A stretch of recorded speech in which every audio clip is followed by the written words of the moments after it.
নমস্কার বন্ধুরা, কেমন আছেন সবাই? পেশা রান্নাঘরে সকলকে স্বাগত জানাই। আমার আজকের রেসিপি টমেটোমের চাটনি। একদম অনুষ্ঠান বাড়ির মতন এই চাটনির রেসিপি বানিয়েছি। আশা করছি আপনাদের ভালো লাগবে। তো কিভাবে বানিয়েছি আজকে সেই ভিডিও শেয়ার করছি। তো চলুন দেখে নেওয়া যাক আজকের এই রেসিপিটি। ভালো লাগলে অবশ্যই কমেন্ট করে জানাবেন আর একটা লাইক করে দেবেন। নিয়েছি 7টার মতন টমেটো, ধুয়ে পরিষ্কার করে নিয়েছি। এরপর টমেটোগুলোকে ছোট ছোট করে কেটে নেব। সমস্ত টমেটোগুলোকে এভাবে কেটে নিয়েছি। তো কড়াইয়ের মধ্যে অল্প পরিমাণ সরষের তেল দিয়ে তেলটাকে গরম করে নিয়ে এর মধ্যে দিয়ে দিলাম অল্প 5 ফোড়ন আর 2টো শুকনো লঙ্কা। হালকা একটু নেড়ে চেড়ে নেব। 5 ফোড়নটা ভেজে নেওয়ার পর একটা বেশ সুন্দর গন্ধ আসবে। তারপর এর মধ্যে দিয়ে দেব কেটে রাখা টমেটোমের টুকরোগুলোকে দিয়ে একটু নেড়ে চেড়ে নেব।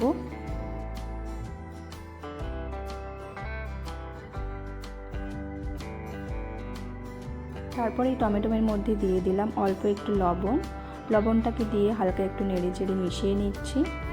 তারপর এর মধ্যে দিয়ে দেব একদম অল্প পরিমাণ একটু হলুদ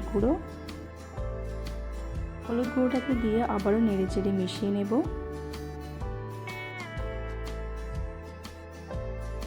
এরপর 2-3 মিনিটের মতন ঢাকা দিয়ে রাখবো। ঢাকনা খুলে নিয়েছি। টমেটোটা অনেকটাই নরম হয়ে গেছে। এভাবে খুন্তি দিয়ে টমেটোগুলোকে একটু ম্যাশ করে নেব।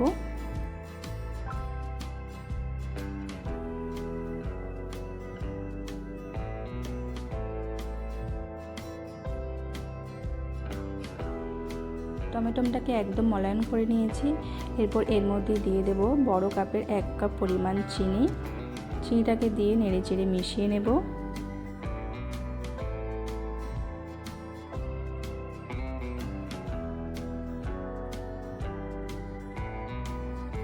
তারপর এর মধ্যে দিয়ে দেব কিছুটা পরিমাণ কিশমিশ, কাজু আর খেজুরের টুকরো, আর দিয়ে দেব কিছুটা আমসত্ত্ব।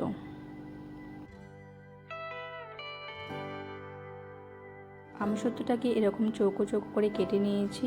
এর মধ্যে দিয়ে আবারও ভালোভাবে নেড়ে চেড়ে মিশিয়ে নিতে হবে।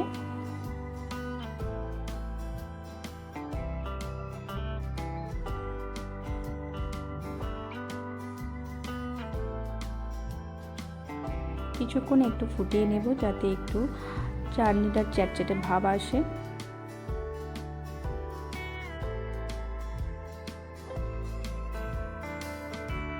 এরপর এর মধ্যে দিয়ে দেব লেবুর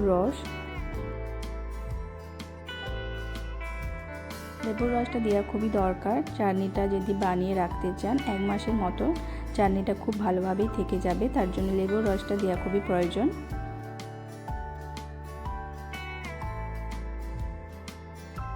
হালকা একটু নেড়ে চেড়ে মিশিয়ে নিলে একদম রেডি হয়ে যাবে অনুষ্ঠান বাড়ির মতন টমেটোর চাটনি। আপনারাও যদি অনুষ্ঠান বাড়ির মতন চাটনি খেতে চান খুব সহজেই বাড়িতে বানিয়ে নিতে পারবেন, আর খেতে খুবই দারুণ হয়। একবার এভাবে বানিয়ে দেখবেন, আশা করছি খেতে খুবই ভালো লাগবে। আর আজকের এই রেসিপি যদি আপনাদের ভালো লেগে থাকে অবশ্যই লাইক, কমেন্ট, শেয়ার করে দেবেন। আর প্লিজ চ্যানেলটিকে সাবস্ক্রাইব করে দেবেন। ভালো থাকবেন, ধন্যবাদ।